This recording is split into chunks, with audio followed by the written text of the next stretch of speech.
I remember the smell of his skin before I remember anything else. That's the thing about alphas. They get into you before you even know they're dangerous. His name was Adolphus, and for a season, one beautiful, consuming, devastating season, I thought he was mine. I thought I was his. I thought the moon had finally decided to be kind to me.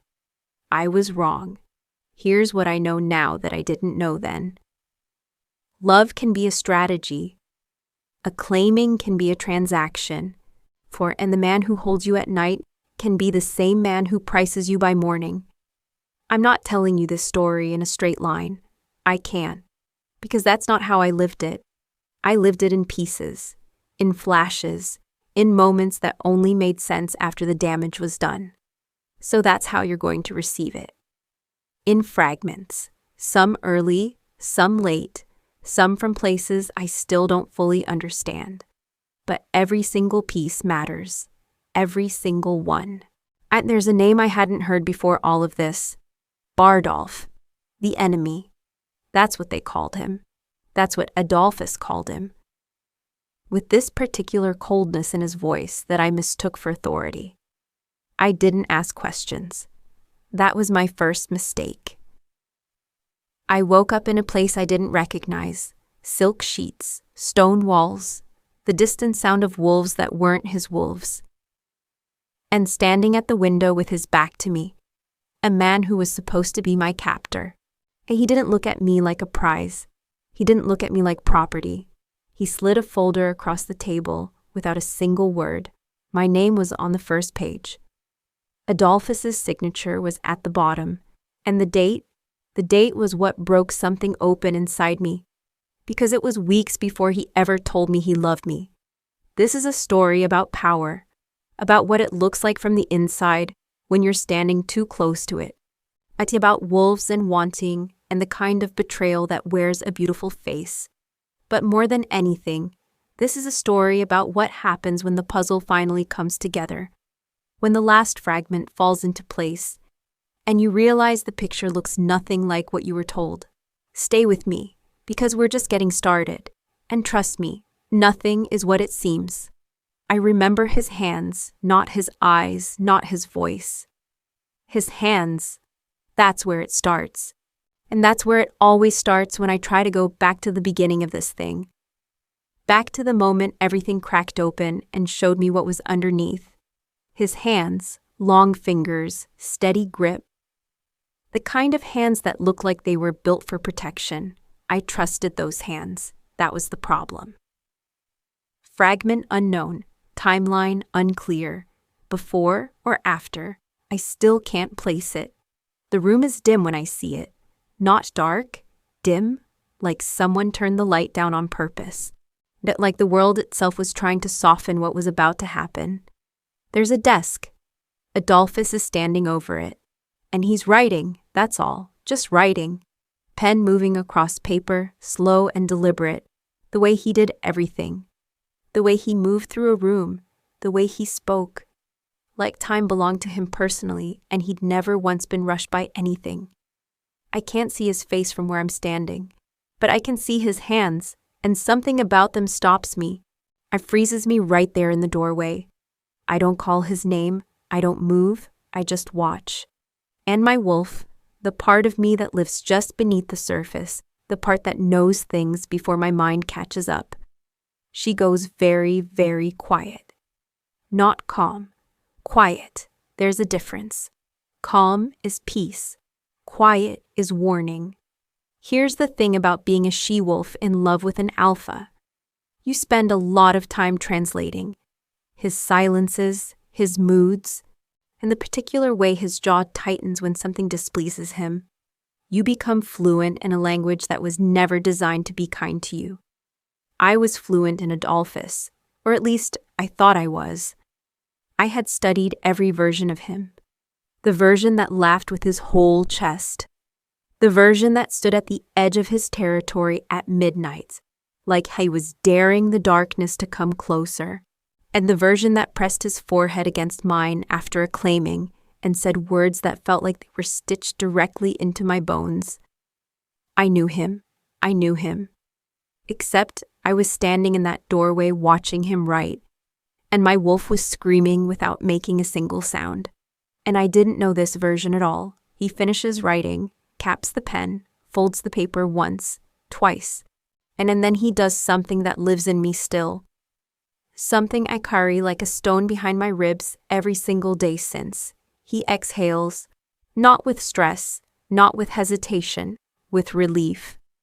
Like something difficult had finally been resolved, like a decision had been made and the weight of making it was finally off his shoulders. And then he picks up the paper and slides it into an envelope. I see 3 letters on the front. Just 3. B-A-R. I don't know what they mean yet. I will. God help me, I will. I don't confront him that night. I tell myself it's because I don't want to seem paranoid. Because love had taught me to doubt my instincts. Because Adolphus had a way of making me feel foolish for noticing things. You're too sensitive. That's what he'd say. You feel everything too loudly, so I go to bed. And he comes in later, smelling like pine and cold air, and he wraps around me the way he always does. Like I'm something he's keeping safe. And I close my eyes. My wolf doesn't sleep, not even for a second. Back to now. I've been trying to remember what the paper said. I never saw the inside, but I've seen the envelope since. I've held it. Bardolph showed it to me weeks later in a stone room with one small window and a silence so thick it had texture. He laid it on the table like it was evidence, because it was. The envelope was open by then. The paper inside had been unfolded many times. I could see the crease lines, soft from handling. It's like someone had read it over and over. At the top, Adolphus's handwriting, clean, controlled, beautiful even, and my name. My name, written like a figure, like a number, like something being transferred from one column to another. There was a price below it, and below the price, his signature. That same steady hand, those same long fingers, the ones I had trusted. Here's what I keep coming back to. He didn't hesitate. That's what destroys me, even now. Not the act itself, though the act is its own wound, deep and specific and shaped exactly like his name. It's the exhale, the relief. Whatever I was to Adolphus, whatever story he told himself about me, about us, about the blood moon and the claiming and all those midnight words. At some point, I became a problem he needed to solve, and selling me solved it. And he exhaled. My wolf was sleeping through all of it. That's the part that shames me most. She trusted him too. We both did. And in the worst part, the fragment that I keep turning over in my hands like broken glass, is that somewhere in that dim room, while his pen was moving across paper with my name on it, I was probably dreaming about him. The ink was still wet, and I didn't even know it existed. The blood moon doesn't lie. That's what they teach you from the time you're old enough to shift. From the time your wolf first stirs beneath your skin like something waking up that was never meant to sleep.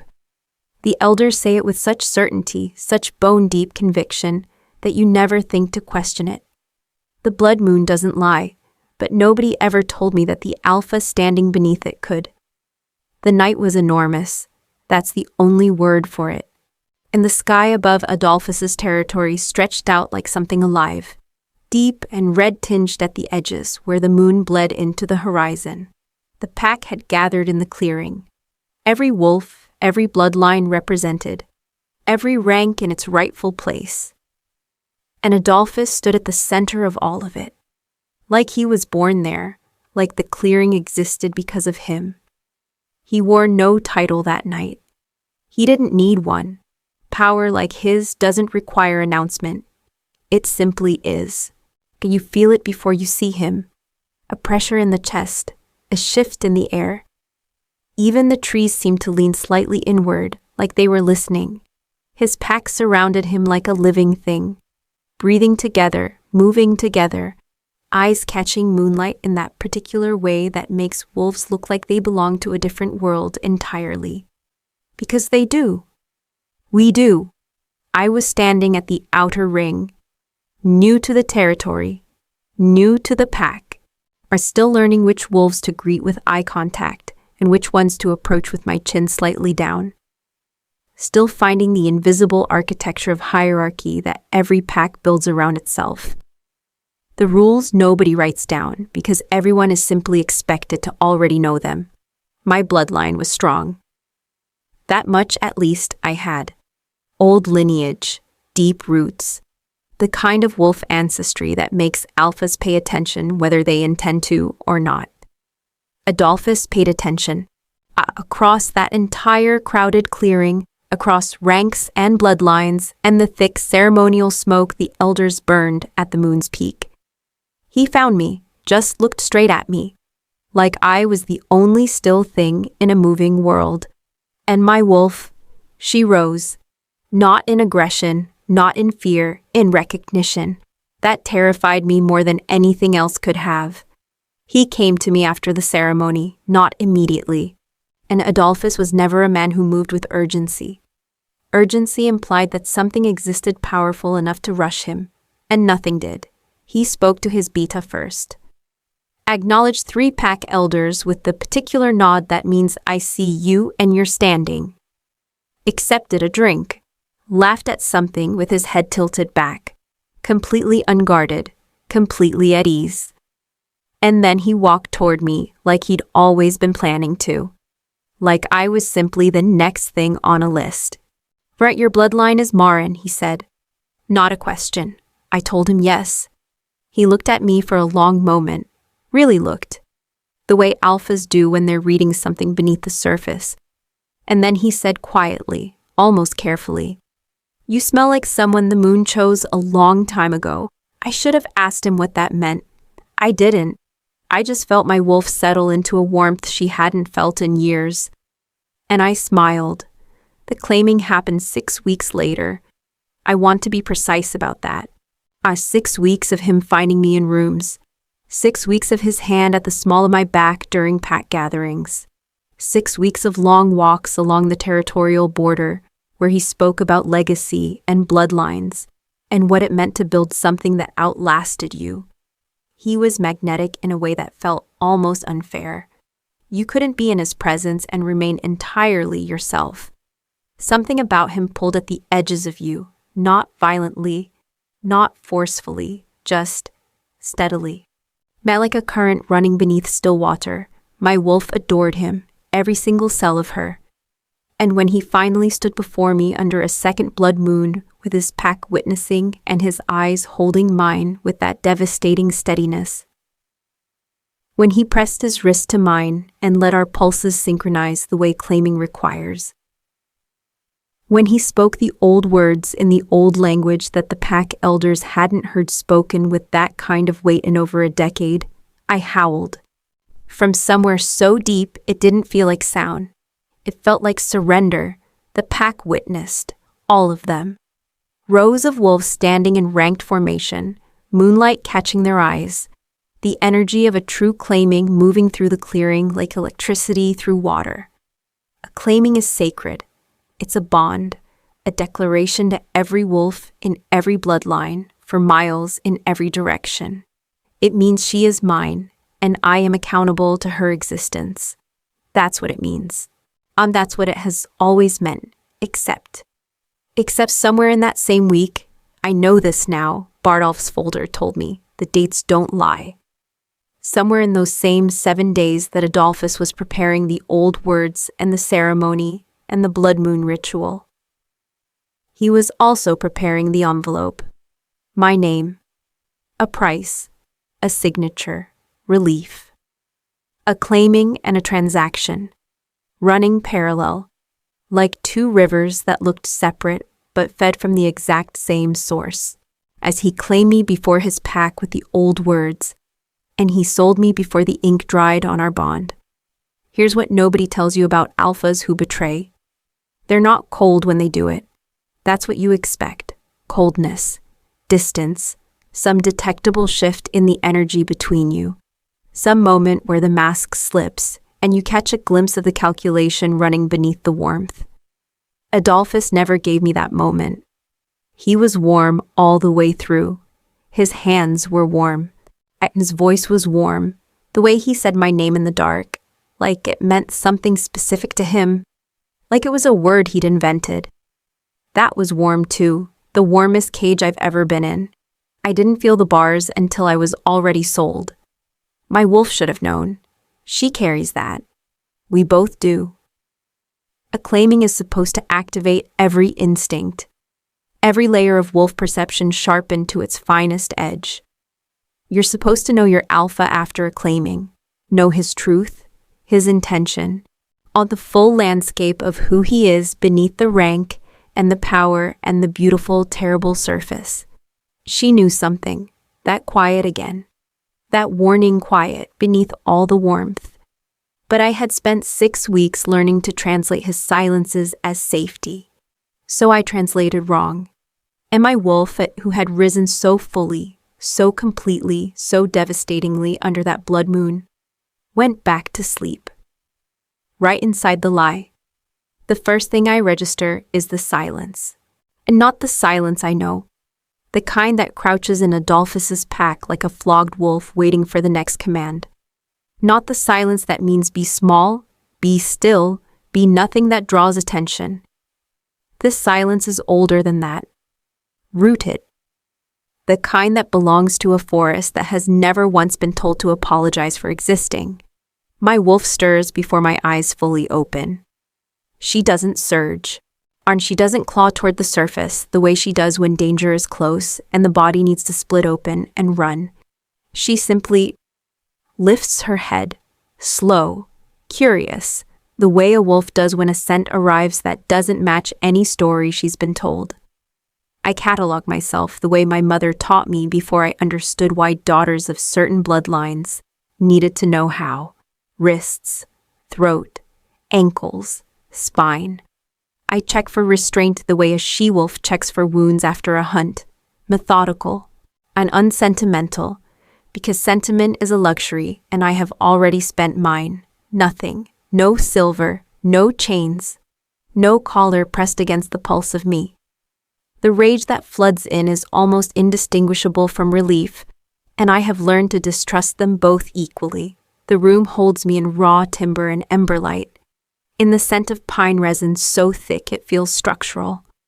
Like the walls themselves were built from something still living. I sit upright on a bed that has no restraints tied to its frame, and I stare at the door across the room, and I wait for it to be locked. It isn't. I cross to it the way I have learned to cross every threshold in the last several months, leading with fury, trailing with dread, because fury at least moves forward, and dread only ever roots you to the floor. The corridor beyond breathes torchlight and quiet purpose. Our 3 warriors stand at intervals down its length. The kind of wolves whose bloodlines you can read in their stillness. Deep-pack sentinels with eyes the color of old forest, and bodies that have never learned to make themselves smaller for someone else's comfort. My chin lifts. Every instinct I own sharpens to a single point. The first warrior looks at me and goes to one knee. The second follows without hesitation. The third before I can even process what I'm seeing. 3 heads lowered. 3 necks bared in the oldest submission language a wolf can speak. And it isn't the submission of defeat, isn't the crushed posture of a pack that has been broken into compliance. It looks with a precision that cracks something small and tender behind my sternum, like honor. My wolf makes a sound I have never heard from her before. Low, unsteady. Not a growl, not a whimper. Something that lives in the space between. At a note of pure bewildered grief pressing up through my ribs like a question I don't yet have the language for.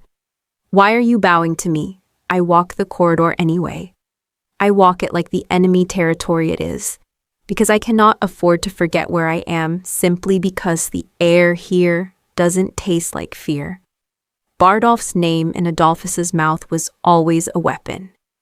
Spat with contempt, loaded with warning, the kind of name you use to make a pack understand what the alternative looks like.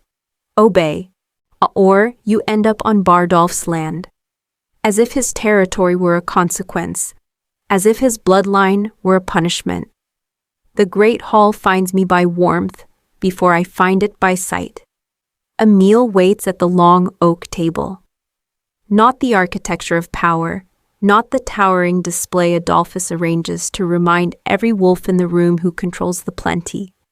This is bread that is still exhaling heat.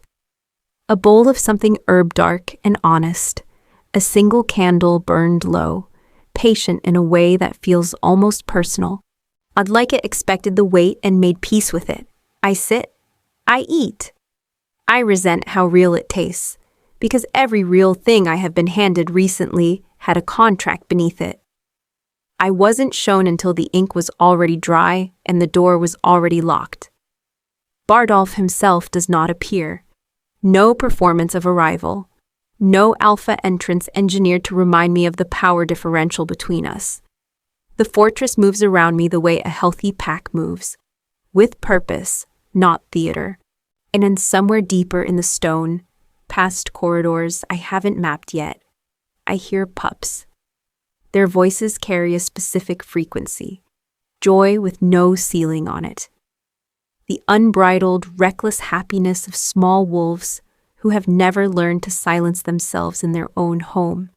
That sound does something to me I am not ready to name. Or I lie in the dark later, back in the room with the timber ceiling and the unlocked door, and the pine-thick air that keeps arriving in my lungs like something trying to tell me something. And I finally allow the question I have been pressing down since my eyes first opened in this place. What kind of enemy leaves the door unlocked? My wolf doesn't answer, but she doesn't go back to sleep either. There was a ball.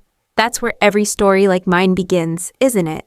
Something beautiful, something lit from within, the kind of night designed to make you forget that beautiful things have always known how to use their beauty.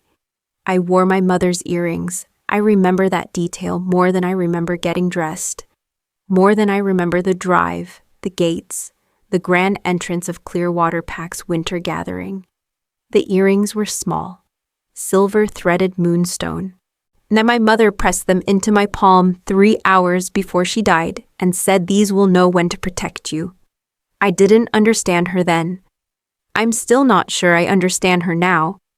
The ballroom was full of wolves performing humanity, gowns, crystal, the careful choreography of pack politics dressed up in candlelight. Alphas from 7 bloodlines under one roof, which meant the air was thick with dominance so layered it was almost visible. Currents of rank and rivalry moving through the crowd like weather. I stayed near the east wall, not hiding, observing. There is a difference, though Adolphus would later call it hiding because he needed me to believe that everything I did without him was lesser. I felt him before I saw him. That's the part I keep returning to. The part that should have told me something. It's if I had been listening with the right part of myself. A shift in the room's atmosphere, a change in pressure, like the moment before a moonstorm. When every wolf within miles turns their face in the same direction without knowing why. Then the crowd parted. And there he was, golden. That's the only word my mind produced on first contact. And it wasn't metaphor. His bloodline carried it literally, and something ancient and solar in his coloring that the pack historians attributed to an alpha lineage so old it predated written record. He was tall in the way that men who have never been made to feel small are tall. He moved through the room, and the room reorganized itself around him. Wolves stepping aside not from fear, from gravity. Every she-wolf in that ballroom wanted him. I felt it in the pack current. Collective wanting, warm and unanimous, are threading through the gathered bloodlines like a shared exhale. I wanted to leave. Not because he wasn't beautiful. He was devastating. But something in my wolf pressed low against my ribs and said careful in the same quiet voice my mother used before the weather turned. I didn't leave. I should have left. He found me at the east wall 20 minutes later. At 20 minutes in which I watched him work the room with the precision of someone who has spent years understanding exactly what people need to see in order to trust him. He was different with each wolf he greeted. Warmer with the insecure ones. Deferential. Barely with the powerful ones. Exactly calibrated. Every time.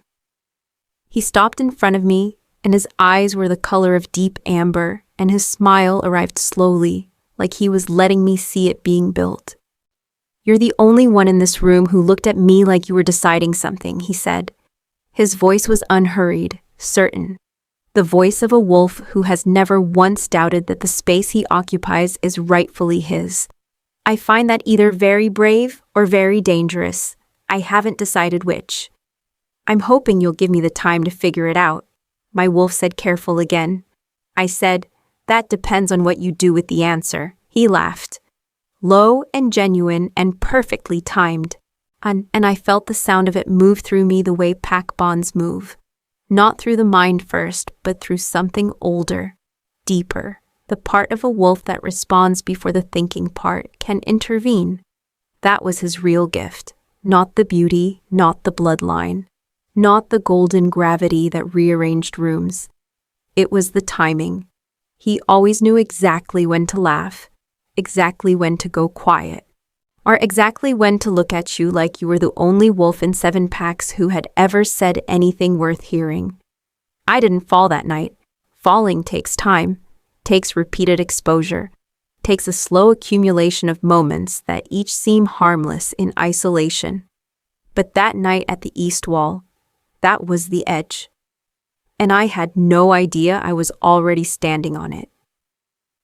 He finds me on the 3rd morning, not the 2nd, not the 1st, and the 3rd, as if he calculated exactly how much time a she-wolf needs to stop testing every corner of a space before she'll sit still long enough to hear something true. I'm at the window when he enters, watching his pack move through the courtyard below. The morning training, wolves sparring without the particular desperation I grew used to in Adolphus's territory. That grinding, I prove yourself energy that hangs over a pack whose alpha measures loyalty by how much pain you're willing to perform. These wolves spar like it's a conversation, like they're learning something rather than demonstrating something. I hear him before I see him reflected in the glass. He's not loud. He's the opposite of loud. Bardolph moves the way very certain things move, slow, deliberate, taking up exactly the space he intends to, and not 1 inch more. He sets something on the table behind me, a sound like weight, like consequence. I don't turn immediately. He doesn't ask me to. That alone is already different from every alpha I have ever been in a room with. I turn. It's a folder. Brown. Unremarkable. The kind of container that has no idea what it's carrying. He's already stepped back from the table, already put distance between himself and it. Like he wants it to be clear that what's inside belongs to me now. That he's not wielding it. He's returning it. I cross to the table. My wolf is awake and watchful, ears pressed forward, reading the room the way she reads forests. Every detail feeding into a single accumulating picture. I open it. Photographs first. Me, taken from distances I never sensed, which means whoever took them was trained well, or I was too distracted by love, if that's even the word for what Adolphus and I had. To feel the watching. Me at the pack's eastern border, me in the courtyard of Adolphus's fortress, me sleeping.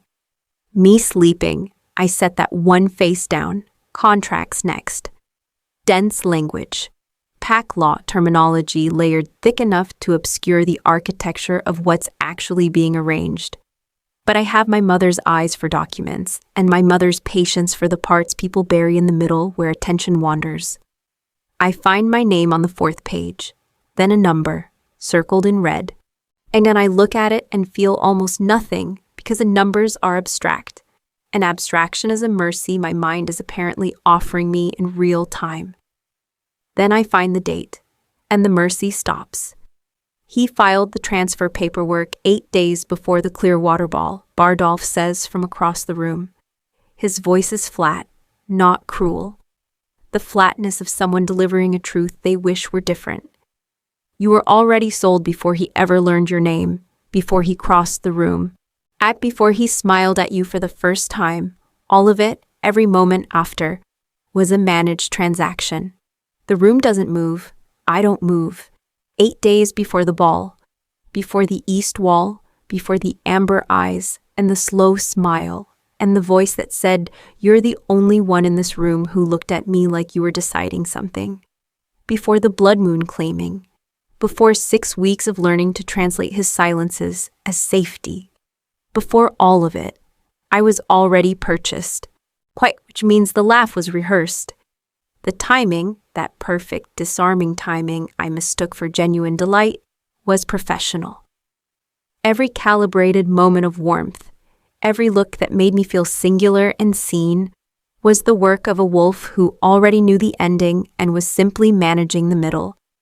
My wolf makes that sound again, the one from the corridor, that low, unsteady note that isn't quite grief and isn't quite rage, and lives in the terrible space between them. I close the folder. I don't cry. I won't give the memory of him the shape of my tears. He's taken enough of my shapes already. The shape of my trust, my body under a blood moon, my name on a contract I never signed, but somehow still authorized with every howl I gave him. I look at Bardolph.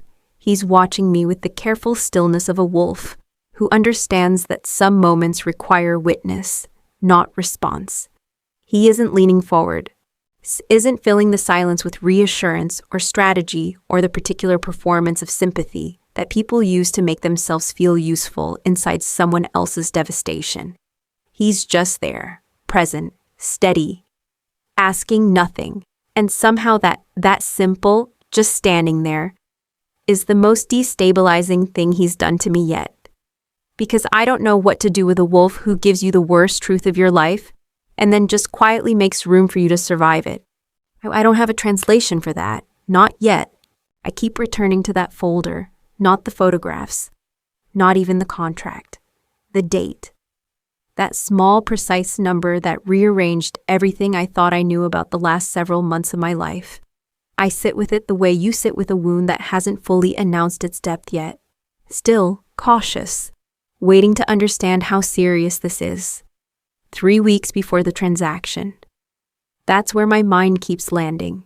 Because something in me knew, not everything, not the folder, not the red circle, not the paperwork filed 8 days before a ball I walked into wearing my mother's earrings, thinking the worst thing that could happen was an uncomfortable evening. But something. It was his heartbeat. I have always been sensitive to heartbeats. My mother called it a bloodline gift. The ability to hear the truth a wolf's body tells when their words are saying something else entirely. Most wolves can do it at close range. I could do it from across a room. Adolphus knew this. He was careful, controlled. The kind of alpha whose pulse stays even the way a practiced liar's does, trained to silence the body's testimony. But there was one night, 3 weeks before Bardolph's wolves carried me across the territory border. 3 weeks before I woke up to pine and silence and warriors who bowed instead of growled. I was in Adolphus's study. He didn't know I was close enough to hear. He was speaking to his beta in low, that clipped tones, the register he used when efficiency mattered more than performance. His heartbeat was wrong, not racing, not guilty fast the way hearts get when someone is caught. Something colder than that. A flatness, the heartbeat of a wolf discussing logistics, moving pieces, completing a transaction that required no emotional engagement because there was none to begin with. I didn't have the language for it then. My wolf did.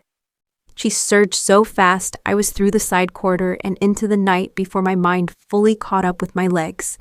The pack territory spread out ahead of me. Familiar paths, familiar tree lines.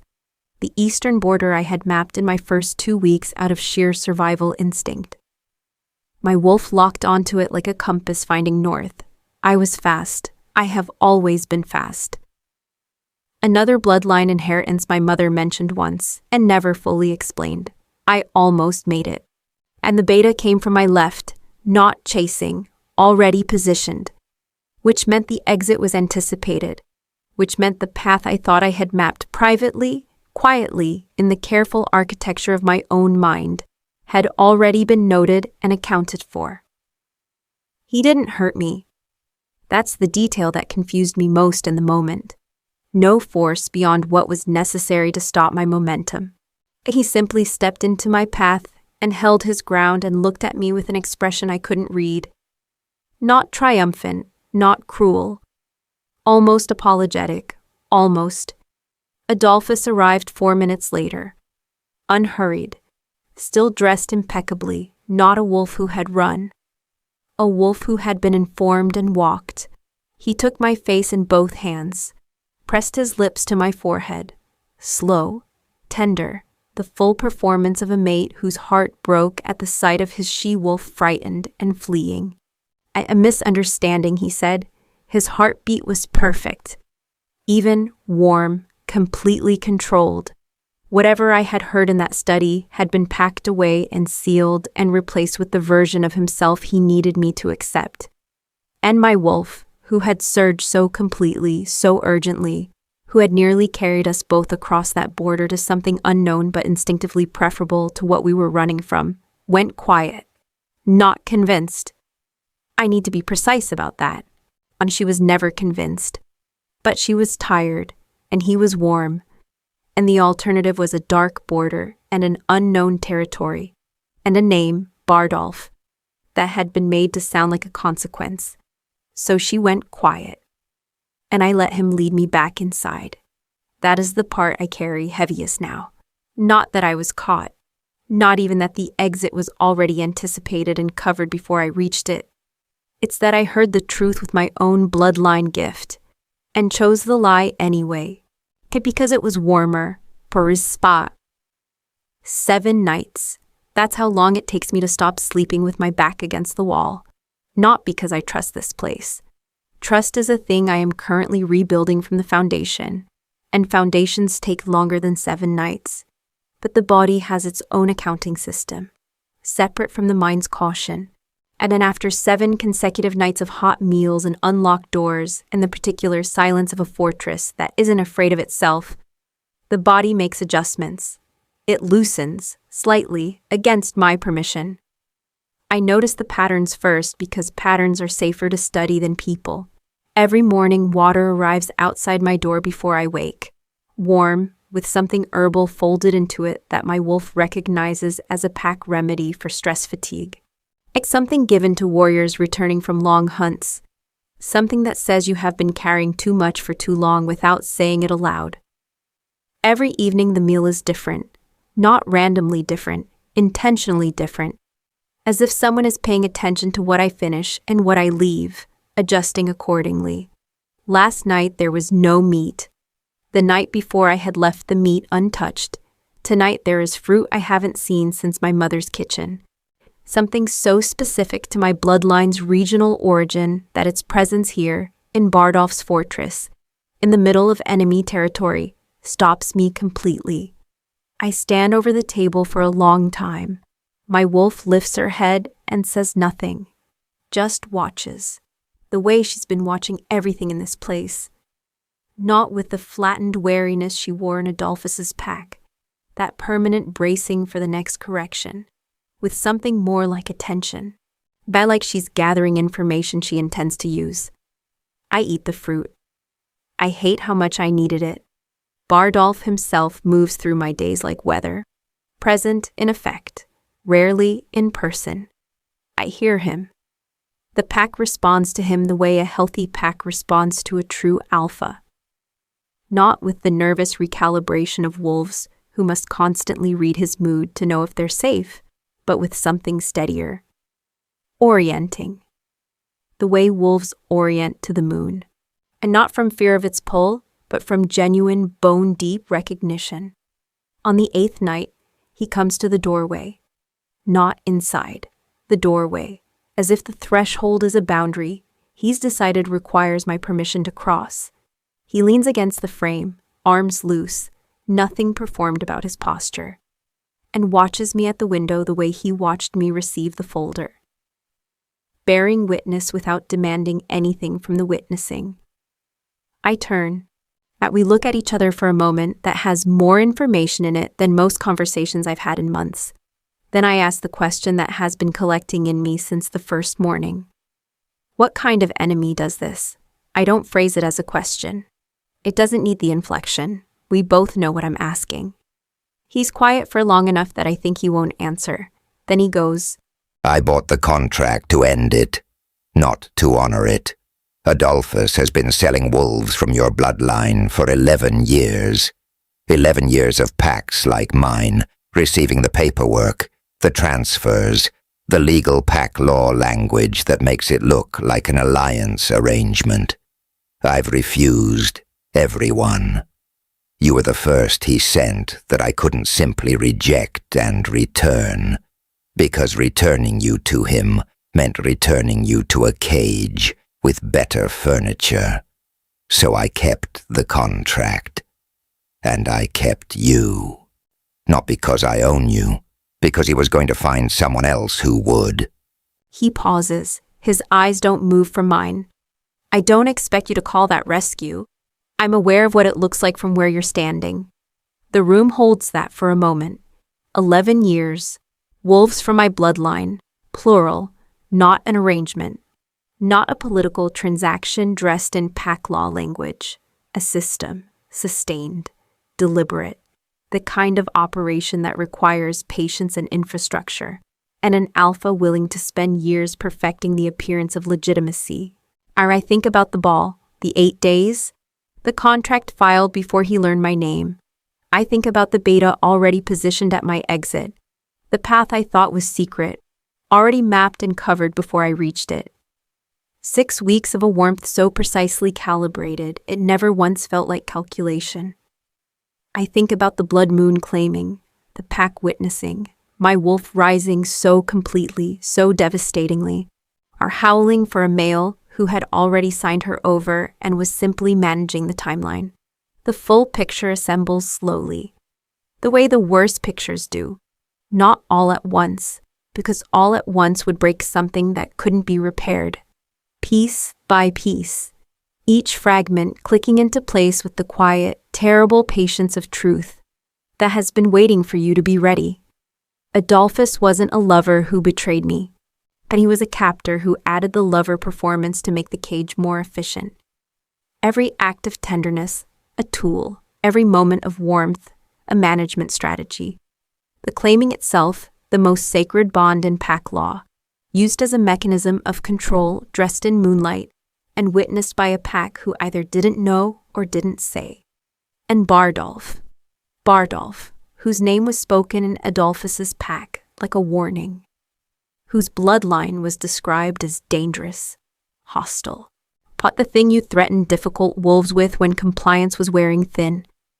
Bardolph, who I was supposed to fear more than the male, kissing my forehead and calling betrayal a misunderstanding. The only alpha in 11 years who refused. My wolf makes a sound then. Not the grief note from the corridor. Not the flat quiet she wore through 6 weeks of managed captivity. Something rawer than both. Something that has been pressed down for so long, it has almost forgotten its own shape. It comes out of me like recognition. Like a wolf who has been running in the wrong direction finally turning around. I don't say anything to Bardolph. I'm not ready for what comes afterwards. But I stop standing at the window with my back to the room. I sit at the table, and for the first time since I woke up in enemy territory, I face the door. There is one more document in the folder. I almost missed it. It sits behind everything else, behind the photographs, near the contracts, the red circled number that dismantled 6 months of carefully constructed feeling. A single page, older than the rest, the paper carrying that particular yellowed weight of something that has been waiting a very long time to be found. I find it on the 9th morning, alone. Bardolph somewhere in the fortress doing whatever alphas do when they're not quietly dismantling everything a woman thought she knew about her own life. I pull it out, and in my bloodline gift, That inherited sensitivity my mother never fully explained. That ability to hear truth before the mind has processed it. Fires so completely, it almost knocks me from the chair. It's a lineage record, my lineage record. Except the name at the top isn't mine. I go back on the 11th day, not to Adolphus. I need to be precise about that because the distinction matters more than anything. And not to the golden alpha with the amber eyes and the perfectly timed laugh, and 11 years of systematic betrayal dressed in pack law language. Not to the fortress where I learned to translate silence as safety and paid for that mistranslation with everything. I go back to his pack, and because somewhere in that territory, in the archive rooms that Adolphus's beta guards with the particular vigilance of someone protecting information rather than property, there are records that predate the contract, records that predate the ball, records that go back far enough to explain why a she-wolf from an unremarkable bloodline was worth enough to be sold before she was even introduced. I already know what I'm looking for. The lineage record gave me enough. A name. A bloodline designation so old the pack law terminology around it has fallen out of common use. A classification I've only ever seen referenced in the histories my mother kept in a locked box she told me contained nothing important. She lied to protect me. I understand that now. The way I'm beginning to understand a lot of things my mother did that I spent years misreading as secrecy. She wasn't hiding herself from me. She was hiding me from the wolves who had already started looking. I cross into Adolphus's territory at dawn. His border wolves don't sense me the way they should. Another bloodline inheritance. Another thing my mother mentioned once, and buried quickly beneath a subject change. I move through the eastern corridor of forest-like water, finding its level. Naturally, quietly, leaving nothing disturbed. The archive room takes me 40 minutes to locate and 11 seconds to open. Inside, packed in the particular organized density of a wolf who understood the value of documentation, are 40 years of pack records. Transfer agreements, bloodline classifications, alliance contracts between packs whose names I recognize and packs whose names I don't. I find what I need in the third cabinet, and I sit on the archive room floor and I read it. All of it. My name is not my name. That's the simplest way to say it. And the name my mother gave me, the one I have answered to my entire life, the one Adolphus signed on a contract, the one Bardolph said quietly across the table like he was being careful with it, is a layer, a cover, applied at birth with the specific intention of making me unfindable to the wolves, already searching for my bloodline. What's underneath it is ancient. My mother's bloodline, the one she described as unremarkable, regional, at nothing worth particular attention, is one of the original 6 founding bloodlines of the Northern Pack territories. Not descended from them, is one of them. The last remaining direct line, the kind of bloodline that, under pack law older than any currently practicing alpha, carries territorial inheritance rights so significant they would restructure the entire Northern Pack hierarchy, including Adolphus's territory, including Bardolph's.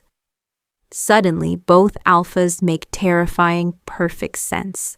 Our Adolphus knew, he has known since before the ball, since before the contract, possibly since before I was grown enough to be useful to whatever arrangement he was constructing. He didn't sell me because I was valuable in a simple transactional sense. He sold me because keeping me close while removing me from play was the most efficient way to neutralize an inheritance claim he couldn't legally contest. And Bardolph. Bardolph refused 11 years of transfer contracts from Adolphus's operation. It refused every wolf, returned every paperwork, except me, kept my contract specifically. Not because of what I was to him, because of what I was in pack law, because an alpha who holds the contract of the last direct heir to a founding bloodline, and tears it in half instead of honoring it, makes a declaration that echoes through every pack in the Northern Territories. It says, "This bloodline answers to itself. The blood moon comes on the 14th night. I'm standing in the open courtyard of Bardolph's fortress when it rises, full and red and ancient, the way blood moons always look, like the sky is remembering something. Adolphus arrives first. Of course he does. He has always understood timing, and he comes with wolves at his back and a crown that isn't ceremonial, it's a message, and an apology so exquisitely constructed, it would dismantle a she-wolf who hadn't spent 9 nights reading the architecture of his manipulation in a folder on a table in enemy territory. He says my name, the covered one, the layer, not what's underneath it. That tells me everything I need to confirm. Bardolph comes alone. No wolves, no crown, but no carefully prepared speech designed to find the cracks in my resolve and widen them gently until I pour through. He walks across the courtyard and stops at a distance that respects something, though I couldn't name exactly what, and he reaches into his coat. The contract, my name on it, the red circle.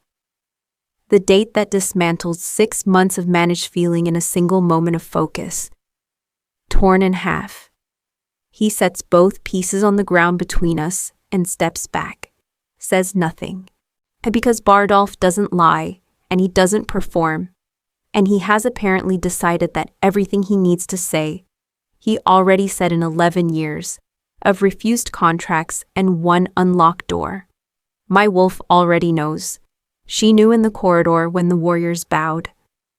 She knew over the fruit that came from my mother's regional origin. She knew when he stood in the doorway and held the threshold like it required my permission. She has been trying to tell me for weeks, and my heart is simply the last part of me to receive the information. Hearts are like that. They process slower than wolves. They need more time with the evidence. They have been burned before, and they remember burning.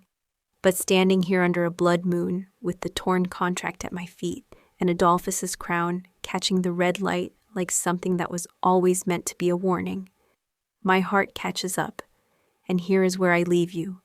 Not at the ending. Are at the beginning that was always hiding inside it. Because the document in that archive room, the one that explained everything, had a second page I haven't told you about yet. A name connected to my bloodline that isn't Adolphus's, isn't Bardolph's. Someone else knew before either of them. Someone who was in that ballroom the night of the Clearwater gathering, standing not at the center where the gravity was, but at the edges. Watching. The way I was watching. I've been asking myself the same question since I found that page, and I'll ask you the same. If you knew what I was worth before I did, what would you have done with that knowledge? Would you have sold it like Adolphus? Protected it like Bardolph? Or something else entirely? Something neither of them thought to consider? Leave your answer in the comment section and stay close, because the third name changes everything.